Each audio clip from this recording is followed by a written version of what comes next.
Buterevu tukwaniriza nate ku Focus TV erinya ade uba force ekime muyanja. Of course tuli wano mu kanaabe abasangibwa wano ku Nakayenga.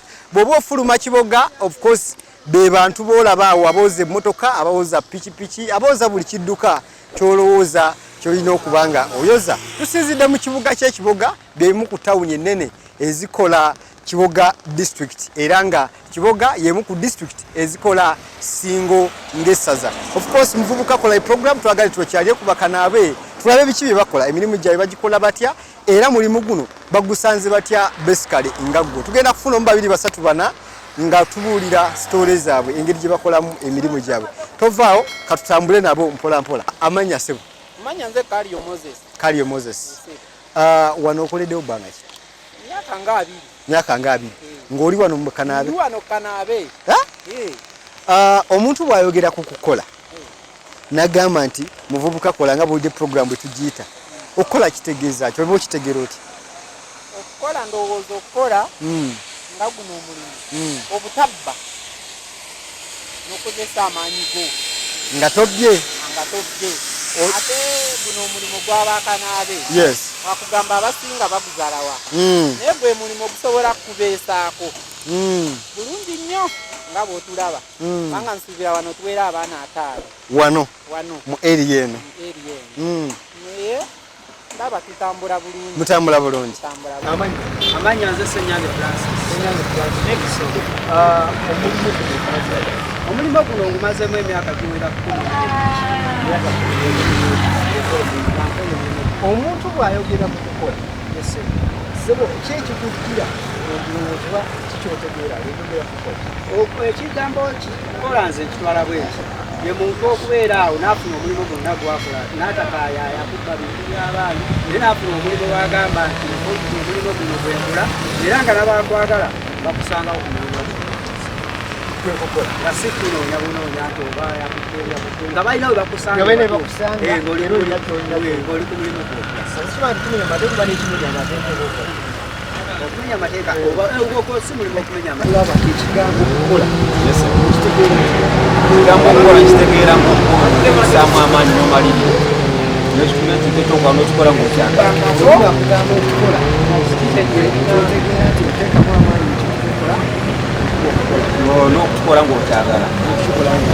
Biki byolowooza ebisibye emirimu ebisibye bulemu bavubuka ng'ate ne guno omulimu guno weeguli? Guno omulimu lwaki abavubuka tubaguyingiramu nnyo bagamba gwa bukyafu naye obukyafu gwo obweteekamu kubanga ndowooza ndaba.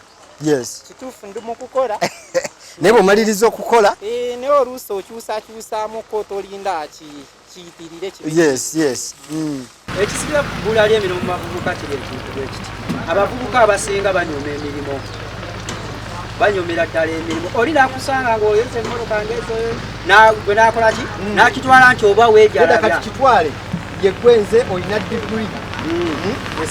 Soma. Ng'ojja okola gw'omulimu.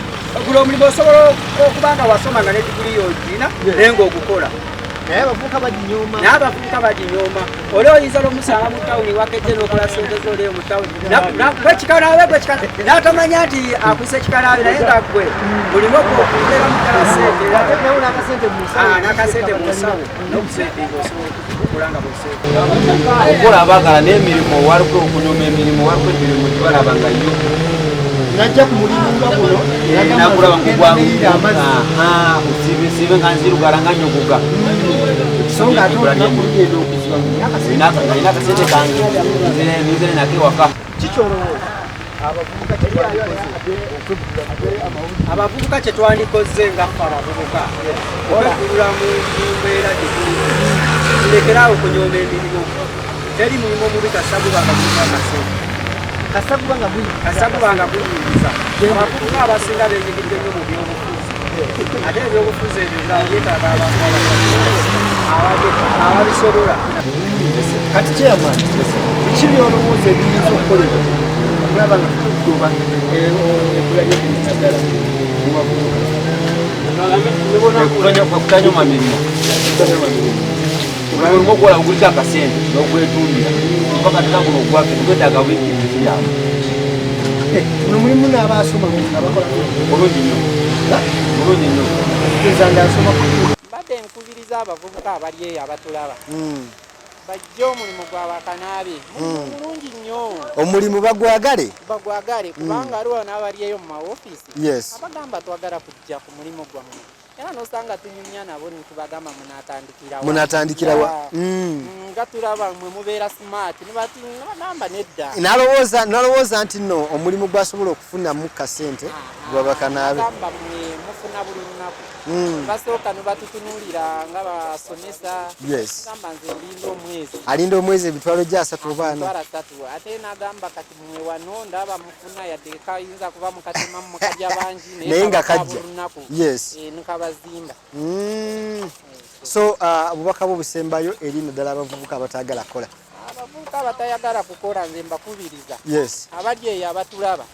bajje mu mulimu gwa kanaabe mulungi nnyo bajje tubayigirize kuyigiriza kwa bwereere kakasita ojjayo n'ekidomola nojjayo nakasabbuuni natawulo nsuubira omulimu gwa kanaabe kapito weetaaga kidomola kino ekisale mutwalo kati nsuubira kituuse ku mutwalo ng'okisala ng'ofuna nusu 5 suponji n'ogenda waka guli wali emitooto oba maama w'abaana oba taata oba maama n'omugamba mpaako kati ntandikwa ng'oyingira kati bw'ojja otandikira awo tweyanziza sewo tewerabira ku subscribinga ku Focus TV yange bingi bijja